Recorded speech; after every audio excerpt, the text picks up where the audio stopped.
Alexei, आप ऐसा क्यों सोचते हैं? आखिर 13 मिलियन वैज्ञानिक और नतीजा शून्य क्यों? आखिरकार हम दोनों तकनीकों का विकास देख और महसूस कर रहे हैं।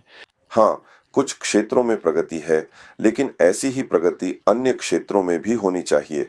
बायोमेडिसिन, ऊर्जा, परिवहन तकनीकें, सिर्फ सड़कों पर ही नहीं, उड़ने वाली, अंतरिक्ष से जुड़ी हर तरह की परिवहन तकनीकें, इन सभी क्षेत्रों में भी वैसे ही प्रगति और विकास होना चाहिए था, लेकिन हम ऐसा होते हुए नहीं देख रहे हैं। यही बात है।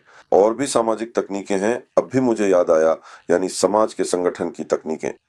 हमारे पास भी एक तरफा विकसित की गई मॉडल है और वह खास तौर पर बदलती नहीं है। यही बात है।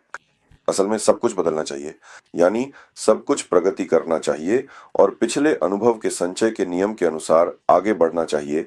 विश्लेषण, नया और अधिक परिष्कृत उपकरण, तकनीक, विधि बनाना और फिर आगे आगे आगे, सीढ़ी दर सीढ़ी। इलेक्ट्रॉनिक्स में तकनीकों और वैज्ञानिक प्रगति का विकास, यह वास्तव में एक आदर्श उदाहरण है। ऐसा हर जगह होना चाहिए, लेकिन ऐसा नहीं है, जबकि होना चाहिए। हमारे यहाँ बहुत सारे ऐसे क्षेत्र हैं जो स्पष्ट रूप से प्रगति की कमी से जूझ रहे हैं, जैसे कि उदाहरण के लिए जेनेटिक्स, यानी अब हम ईंटों की तरह जोड़कर भले ही चींटी न सही लेकिन कुछ साधारण कोशिकाएं तो बना ही सकते हैं। लेकिन इसका क्या मतलब है कि हमें इससे कोई लाभ, कोई फायदा मिलना चाहिए? तो जब इलेक्ट्रॉनिक्स की खोज हुई और उसका विकास शुरू हुआ, तो हमें अच्छा परिणाम मिला। जब टेलीकम्युनिकेशन, टेलीविजन जैसी चीजों की खोज हुई, तो वह भी बहुत तेजी से विकसित होने लगी। यही बात है। सैन्य तकनीकें, उदाहरण के लिए जैसे कि परमाणु बम, बैलिस्टिक मिसाइलें, ये सब कुछ हमारे सामने ही बहुत तेजी से बदलता गया। यही बात है। लेकिन चिकित्सा में ऐसा क्यों नहीं है? हमारे पास अब तक बैटरी क्यों नहीं है? साधारण बैटरी, जैसे कि पेंसिल सेल, लेकिन जो पूरे घर को 1 हफ्ते तक बिजली दे सके। मैं बस उदाहरण के तौर पर कह रहा हूँ, ठीक है? ऐसा लगता है कि ये तो बस होने ही वाला है। सबसे दिलचस्प बात यह है कि लगभग सभी वैज्ञानिक यही कहते हैं कि हम बस बनाने ही वाले हैं या यह बस आने ही वाला है। लेकिन ऐसा कुछ है ही नहीं। ऐसा क्यों है? उन्हें क्या रोक रहा है? हाँ, मैं सहमत हूँ। यानी एक तरफ हमारे पास इलेक्ट्रॉनिक्स का विकास है या फिर उन्हीं परमाणु तकनीकों का, लेकिन वह सब तब था अतीत में। और अब चिकित्सा तो यहाँ तक भी नहीं कर सकती कि उदाहरण के लिए नया दांत बना दे या फिर दृष्टि को पूरी तरह से ठीक कर दे, उसे सामान्य स्थिति में लौटा दे। हाँ, लेकिन जो दृष्टि के इलाज के तरीके हैं, असल में वो इलाज नहीं है, वो पहले जैसी स्वस्थ स्थिति में बहाली नहीं है। और ऐसा ही हर हर स्वास्थ्य क्षेत्र में है। हाँ, वहाँ बहुत ही कम मामलों में ही वहाँ पूरी तरह से बहाली होती है। अधिकतर ये कुछ सहायक उपाय होते हैं, ऑपरेशन, कटिंग, इम्प्लांट्स, कुछ इसी तरह की चीजें। हाँ, लेकिन पूरी तरह से स्वस्थ स्थिति में बहाली नहीं होती। हाँ। यानी हमारे पास एक अजीब सी स्थिति है कि जीवन का एक हिस्सा 21वीं या लगभग 22वीं सदी में है, जबकि जीवन के बाकी पहलू अभी भी वैसे ही हैं जैसे वहां 18वीं 19वीं सदी में या उससे भी पहले थे। ये तो साफ असंतुलन है। ये सामान्य नहीं है। मनुष्य मनुष्य ब्रह्मांड में ऐसी चीज है कि अगर सब कुछ सामान्य है, अगर सब कुछ सही चल रहा है, तो वह हर दिशा में समान रूप से विकसित होता है। हाँ, हो सकता है, मान लीजिए किसी समय में थोड़ा बहुत असंतुलन हो, जैसे मान लीजिए 5 साल एक दिशा में चले गए, फिर 5 साल दूसरी दिशा में चले गए। लेकिन कुल मिलाकर एक सदी की अवधि में ऐसे असंतुलन नहीं होने चाहिए। यहाँ कुछ तो साफ तौर पर मेल नहीं खा रहा है और शायद इसके पीछे कुछ कारण भी हैं। हाँ, मुझे बहुत हैरानी हुई जब मैंने ये जाना। मैंने बचपन में बहुत सारी विज्ञान कथा पढ़ी है और अब भी पढ़ता हूँ कि जो विज्ञान कथा की क्लासिक्स हैं, जिन्हें हम आज पढ़ते हैं, वे क्लासिक्स 20वीं सदी के 50वें 60वें दशक में लिखी गई थी।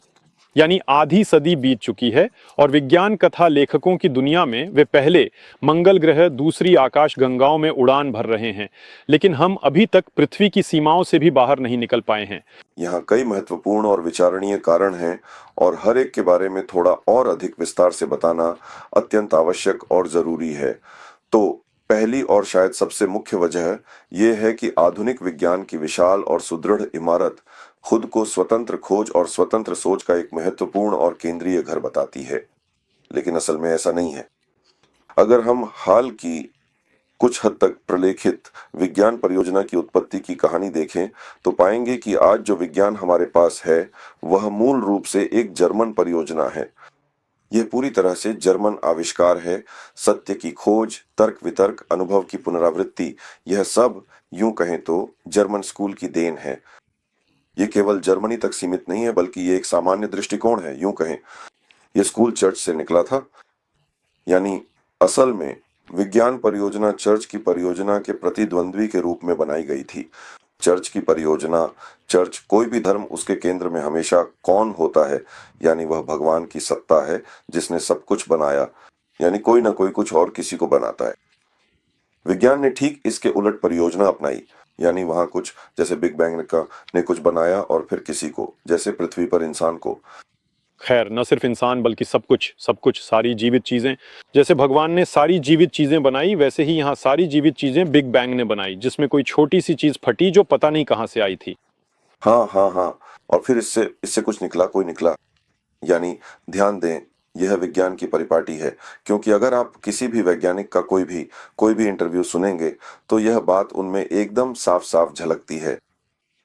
अगर हमें कुछ असामान्य मिलता है, चाहे वह चांद पर हो या किसी रेगिस्तान में, जैसे कि कोई चलने वाले पत्थर या कुछ और, या फिर कोई अजीब प्रक्रिया हो, तो वे हमेशा ये खोजते हैं कि इसे क्या कर सकता था, यानी कौन सी प्रक्रिया ने ये किया। वे हमेशा किसी की संभावना को नकार देते हैं। इसलिए वैज्ञानिक जगत के लिए, मान लीजिए, तरह तरह के एलियंस वगैरह अपने आप में एक मजाक हैं, क्योंकि उनकी खुद की अवधारणा इसे नकार देती है। मुझे तो वाकई में हंसी आती है जब आज के वैज्ञानिक एलियंस को खोजने की कोशिश करते हैं। उनके पास न तो सही धर्म है, न ही सही चर्च, वे बस कुछ खोज रहे हैं। वे प्रक्रियाएं तो आसानी से ढूंढ लेंगे, लेकिन मान लीजिए अगर आप घर से बाहर निकले और देखते हैं कि जो फूलों की क्यारी पहले अपनी जगह पर थी, वहां कोने पर बिल्डिंग के पास, वह अचानक 1 मीटर खिसक गई है ना? तो वैज्ञानिक उस प्रक्रिया को खोजेगा जिसने उसे खिसकाया है। वह ये नहीं ढूंढेगा कि कोई व्यक्ति या कोई एलियन था जिसने उसे खिसकाया, वह तो प्रक्रिया ही ढूंढेगा। और यही एक बंद गली वाला नजरिया है। मतलब हाँ, हो सकता है कोई प्रक्रिया हो, जैसे बारिश हो गई हो, बर्फ जम गई हो, लेकिन हो सकता है कि कोई व्यक्ति भी हो। और नतीजा ये होता है कि हमारे पास दो अलग अलग विरोधी परियोजनाएं हैं जो अलग अलग अपनी अपनी दिशा में खींच रही हैं। कुछ लोग हर चीज में ईश्वर की इच्छा खोजते हैं, जबकि दूसरे प्रक्रिया खोजते हैं। और हमारी जिंदगी तो समग्र, इंटीग्रल है। हमें दोनों चीजें एक साथ खोजनी चाहिए। और मुझे लगता है आधुनिक विज्ञान की सबसे बड़ी असफलताओं में से एक, आधुनिक प्रगति की कमी का कारण भी यही है। तो इसका मतलब यह हुआ कि विज्ञान शुरू से ही गलती करता है, वह किसी बुद्धिमान रचनात्मक शक्ति की उपस्थिति को मानता ही नहीं है। यानी वह सब कुछ किसी न किसी यादृच्छिक प्रक्रिया में दर्ज कर देती है ना? यानी ये पहले से ही एक बड़े, कहें तो, हिस्से को काट देना है ना? एक बड़े क्षेत्र को। हाँ, बिल्कुल सही। दूसरा दिलचस्प पहलू है सत्ता के साथ संबंध। यह भी वास्तव में शायद दूसरा सबसे महत्वपूर्ण पहलू यहाँ होगा। सत्ता अपनी प्रकृति में नियंत्रण व ज्ञान को छुपाने, जानकारी को छुपाने की प्रवृत्ति रखती है। यानी जितना कम कार्यकर्ता को पूरी तस्वीर के बारे में पता होता है, वह उतना ही बेहतर अपना काम करता है। यह वस्तुनिष्ठ रूप से सच है, ये किसी बुरी मंशा से नहीं है। लेकिन जो भी कभी उद्यमिता या किसी संगठन से जुड़ा रहा है, वह यह जानता है, क्योंकि जितना अधिक कोई व्यक्ति जानता है, ये जानकारियां उसे बाधित करने लगती हैं, क्योंकि वह सोचने लगता है कि वह ज्यादा समझदार है और बेहतर कर सकता है। कभी कभी यह सच भी हो सकता है, लेकिन अक्सर यह पूरे प्रक्रिया को नुकसान पहुंचाता है। तो बात यह है, और विज्ञान अपनी प्रकृति में नए ज्ञान की खोज और उसे प्रकाशित करने के लिए ही है। और यहाँ हमारे सामने एक ऐसा विरोधाभास आता है। सरकार जो विज्ञान को पैसे देती है, वह उसे किस लिए पैसे देती है? आधिकारिक तौर पर तो ऐसा लगता है कि ब्रह्मांड को समझने, उसे उजागर करने और अधिक जानने के लिए। लेकिन विज्ञान का एक हिस्सा समाजशास्त्र से जुड़ा है, और समाजशास्त्र का काम ही है लोगों के समुदाय की आंतरिक संरचनाओं का निर्माण करना, और सीधे तौर पर यह पता लगाना कि वहां कौन नेतृत्व करता है, कौन अधीन है, किन परिस्थितियों में कौन नेतृत्व करता है, वगैरह। यानी ऐसा होता है कि सरकार, हाँ, विज्ञान को पैसे देती है ना? लेकिन वह ऐसे पैसे देती है कि विज्ञान कुछ चीजों में हाथ न डाले।